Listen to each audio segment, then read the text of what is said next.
Welcome back to the Hustling podcast. Hustling is the leading marketplace for side gigs. And today I'd like to welcome Michael Haw, founder and CEO of Mobyle.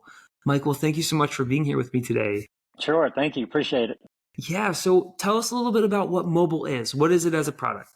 Yeah, so we are a full stack digital agency. We do everything from, custom software development to, websites, social media. We do a lot of content marketing, so videography. We do SEO, lead gen, appointment setting, social media marketing, and digital ads. One-stop shop then, huh? Pretty much, yep. So with that, can you give us an elevator pitch if I'm an early stage startup and we started talking, what would your elevator pitch look like? Yeah, so really it depends on what kind of business you are and what you're needing.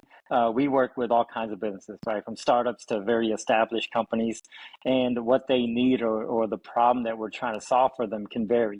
But what we try to do, and one of the reasons why I named the company Mobyle is we're very fluid, right? There's no like one way to do something, and with technology, things are always moving and evolving. So that's where the name Mobyle came from, all right, to be very mobile, agile, fluid.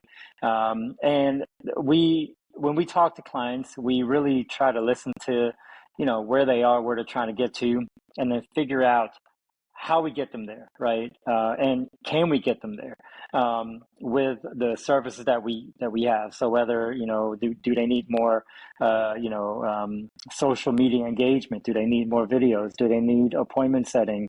We figure that out, and then from there go into a way of creating a plan to help them get there, and then we're with them every step of the way. So I love that you've kind of touched on this a couple times, and I just want to ask and kind of go in further. Is there any verticals that you really specialize in, or you guys have helped startups of all backgrounds? All backgrounds. We work with clients in every space, right? I mean, everything from car dealerships to zoos to, SaaS startups, tech startups, coaches, financial advisors, and so on. Depending on the product, depending on the service, there are different niches that, obviously work better than others. So, for instance, for our appointment setting service that we use using LinkedIn primarily, coaches, other agencies, financial advisors work really well. For social media content, car dealerships, real estate, obviously, zoos, all of that. E-commerce obviously would be on e-commerce on social media. But no matter what vertical they are in, everybody can definitely use video content, right? Video marketing, video content, being on TikTok, Facebook, Instagram, Reels, all that kind of stuff. We see that that's a big must-have in pretty much every kind of business. And though I had a call earlier and they were talking about repurposing content. Will you help customers repurpose their content and turn it into a blog and things like that? Yeah, we can do that too. And in terms of like our content marketing, there are a couple of ways we work with clients. We actually can go out there and meet with them and do a full day kind of content video shoot and, create enough content to last for a month. And then we meet with them again, or they can send in their stuff, right? They can send in their videos and whatever. And then our team will take all that and clean it all up, edit it, and repurpose it to use for marketing. Very cool. So I want to go on and talk a little bit about your story, but before I do, the audience here for Hustling is mostly side hustlers, contract workers. So what projects or customers or things you guys currently have going on at Mobyle that you guys could see yourself leveraging some contract help, some of our side Yeah, hustles for? yeah, definitely. Custom websites, big website projects. Sometimes when we get too many of them, then we actually work with other partners and work with them to finish those projects. Custom software development, obviously. Depending on the size of the project and what they're trying to do. Video, right? So we can't be everywhere at once, right? So if we have a client that needs us to be here and another client that needs us to be there and so on, it can be very limiting. So we've always looked to partner with, content creators, videographers, photographers all over the country, and leveraging their talents and their bandwidth to help fulfill projects as well. So just to clarify, it sounds like you could always use videographers, photographer, like those kind of people, like all the Mm-hmm. time, and then occasionally some engineering resources and things like that. Is folks on the website design side of things like? Do you guys need help in that space right now, or is that just kind of Yeah, like it's yeah. Yeah, always. So I mean, we're always constantly getting, inquiries for different projects and different things. And, I think right now we're working on 7 website projects, all at the same time. And so if more come in, then we're kind of like spread thin. Um, so we're always looking to, right now, the way we do it before I learned about Hustle Wing was, partnering with other agencies, right? And kind of giving them a couple projects to finish here and there and so on. We've done that with our video projects, same deal. Social media stuff too. So we get a lot of inquiries for helping manage social media content, writing blogs and things like that. And we could always use more, more partners in that space. very cool. Yeah, and that's like where hustling. I think we really shine is helping spin up some muscle on the go as you guys need it.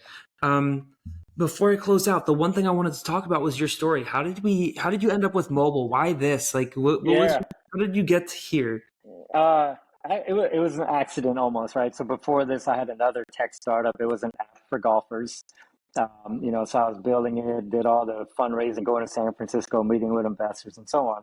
Um, it was my first startup journey. I really didn't know what I was doing. Looking back at it now, the investors that I brought on, I had probably a big mistake. It became a big headache. Started running out of money, and I didn't want to keep raising funding. That was like such a headache, and it was the worst thing ever. I never want to do it again. So when that shut down, I really didn't know what I was going to do, but I was handling all the marketing for the project, and I knew how to do a lot of that stuff. And I had 2 local companies here where I'm based in Charleston, South Carolina, reach out to me and just ask me if I can help them with some marketing stuff. Figured I'd just do it on the side until I figured out what was next. Worked out really well for them, and then they started kind of spreading the word, and then I started getting more inquiries, and it just kind of grew from there. I was like, all right, let's do this for real, and yeah, and that was back in 2017, so 6 years ago. Wow.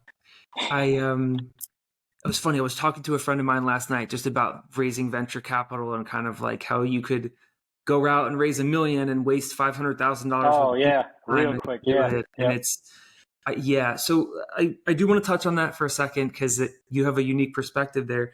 What would you recommend to your earlier self or more relevant, maybe entrepreneurs that might be listening to this? What advice would you give them in that space starting out? Oh man, so if I could go back and kind of educate myself, was to um, not take anybody's money, right? And always do your own due diligence. Um, when you're in a place where you're almost desperate to get the funding, right? It's your lifeline. You have to get it. Um, for me, looking back at it now, my judgment was probably clouded a bit, right? I didn't really think of them as like, would they really make a good partner for me? Because when you take somebody's money, you're pretty much marrying that person, right? You are with them and you're stuck with them. There's no undoing it. So you got to make sure that, yeah, money is one thing, but are they going to be a good partner for you? Other than money, what else can they bring to the table? Are they going to bring the right connections and, mentorship and things like that? Are you going to like working with this person? So all of those questions definitely are things that I didn't think about back, when I first started. I was just like, oh my God, someone's going to give me money. Oh yeah, I'll take it, whatever. I don't care. Right. Yeah, I love that. I very much resonate with all of that. So I want to close this out. Where can people find you? Obviously, you have many channels that you market for other people. Do you have your own podcast? Do you have other places where we can point hustlers if they want to learn more about you and stay up to date? I don't have a podcast, but I am on LinkedIn, so they can find me on LinkedIn. Our website, gomobile.com. I'm on Facebook as well, TikTok, but best place probably on LinkedIn. Awesome. Michael, thanks so much for taking the time to speak with me today. I really enjoyed it, and I really love your perspective on the kind of lean startup model that you lean towards. So thank you for sharing that. Yep, sure. Thank you so much.